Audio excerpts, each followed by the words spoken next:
एक बार एक सीधा साधा किसान था। वह अपने खेतों में सब्जियां उगाता था। जब उसे पैसों की ज़रूरत होती थी तो वह एक सेठ से उधार पैसे ले आता था। फिर सेठ को अपनी सब्जियां पहुंचाता था, जिससे थोड़े थोड़े करके पैसों का हिसाब बराबर हो जाता था। किसान बहुत मेहनती था।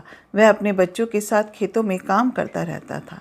अभी सब्जियां बेचने के लिए तैयार नहीं थी और किसान के पास अपने खर्चे के लिए जमा पैसे भी खत्म हो चुके थे। किसान सेठ के पास गया और सेठ से कहा कि कुछ रुपए और कुछ खाने का ज़रूरी सामान चाहिए। सेठ जी ने कुछ रुपए किसान को दे दिए और घर का कुछ खाने का सामान जैसे चावल, चीनी, आटा, दाल आदि भी दे दिया। किसान सभी सामान को अपने घर ले आया। कुछ दिनों बाद किसान की सब्जियां बेचने लायक हो गई और किसान को सबसे पहले सेठ से लिए पैसे और सामान के बदले में सेठ को सब्जियां देनी थी। किसान सब्जियां तौलकर इकट्ठा करके सेठ जी के पास ले गया। सेठ जी ने कहा कि सब्जियां हैं, इन्हें रख लो। सेठ ने किसान से पूछा कि कितने किलो सब्जियां हैं। किसान ने जवाब दिया, सेठ जी 20 किलो है। सेठ जी ने सब्जियों को उठाकर देखा और अंदाज़ा किया। सेठ को कुछ कम वजन महसूस हुआ। सेठ ने दोबारा किसान से कहा कि सब्जियों का वजन सही बताओ, नहीं तो मैं अपने पास रखे कांटे पर तोल लेता हूँ और अगर कम वजन हुआ तो दोगुने पैसे लूँगा। किसान अपने घर सब्जियां तोलकर लाया था। उसे विश्वास था कि सब्जियों का वजन बिल्कुल सही है। किसान ने कहा कि कुछ भी कर लेना, सब्जियों का वजन पूरा 20 किलो ही है।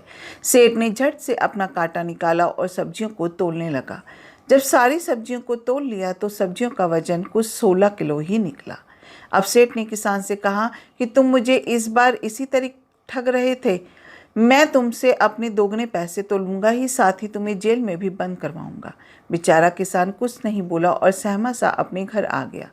अगले दिन किसान को पुलिस पकड़कर कोर्ट में ले गई, जहां सेठ ने कहा कि मुझे अपने पैसे दोगुने चाहिए, साथ ही मैं इस किसान से पिछले 5 साल से सब्जियां खरीद रहा हूं, जिसका मुझे अलग से हर्जाना चाहिए। किसान परेशान था कि इतने पैसे कहां से चुकाएगा।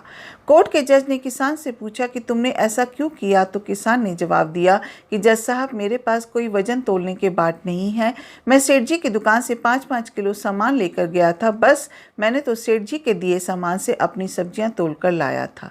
इसमें मेरी कोई बेईमानी नहीं है। इतना सुनकर जज समझ जाता है कि सेठ बेईमान है और रोज न जाने कितना को ठगता है और सेठ पर जुर्माना व जेल हो जाती है। इसलिए दोस्तों, दूसरों की कमी या गलती निकालने से पहले अपने अंदर के दोषों को ठीक करना चाहिए।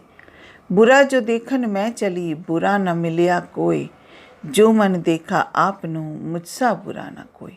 अपना कीमती समय देने के लिए दिल से शुक्रिया। अगर आपको ये कहानी पसंद आई हो तो इसे लाइक कीजिएगा, शेयर कीजिएगा और मेरे चैनल को सब्सक्राइब ज़रूर कीजिएगा। फिर मिलते हैं एक नई कहानी के साथ। जय हिंद।